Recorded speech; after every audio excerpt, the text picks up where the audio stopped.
It is hard to imagine that the Queen would feel the need to discuss Denmark's thriving pornography industry. But before she met Margrethe II during the Queen of Denmark's state visit to the UK in 1974, she was advised not to mention the nation's reputation as the pornography capital of Europe.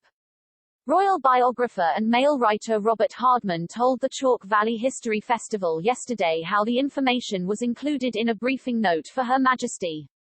Whenever she's meeting any world leader, there's always two files she studies very closely, Hardman explained. One is called personality notes, and the other topics to be avoided. They don't hold back, either. One entry in personality notes, about an unnamed Caribbean prime minister in 1977, described him as unbalanced, at times to the point of apparent derangement, and a ladies' man with a particular liking for blondes. The pornography issue appeared in the topics to be avoided file ahead of the meeting with the Queen of Denmark.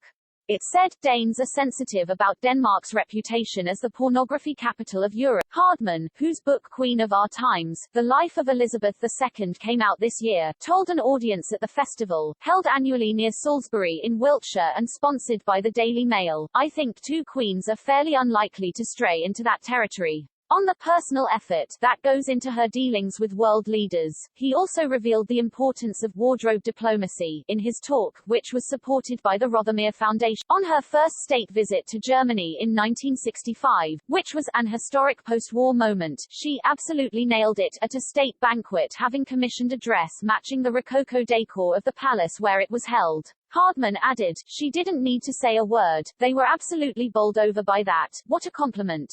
She has become such an institution that she now even has her own entry in the German dictionary. He said, Duden does for German what the Oxford Dictionary does for English. It's got Die Königin, your bog standard, regular queen.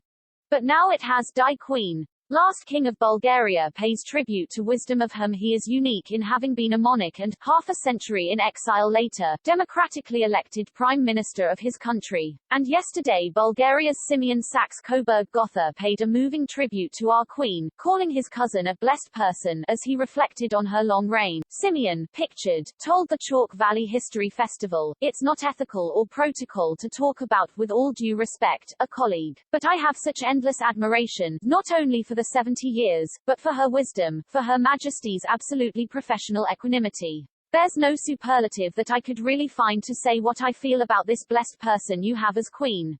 Now aged 85, he became King Simeon II of Bulgaria when he was just 6 years old in 1943 but was deposed by the Soviets 3 years later. He went into exile with his mother in Egypt and Spain. He did not return to his homeland until 1996 and was elected Prime Minister in 2001, serving for 4 years. Simeon, speaking in an onstage discussion with historian Tim Bouverie, revealed how the Queen helped him decide when he should return to Bulgaria. He said she invited him for lunch in 1993 and advised he waited longer as another relative of ours returned and there were some problems. Bulgaria's last monarch, Simeon Saxe-Coburg-Gotha, pictured center, paid a moving tribute to the Queen, calling his cousin a blessed person as he reflected on her reign.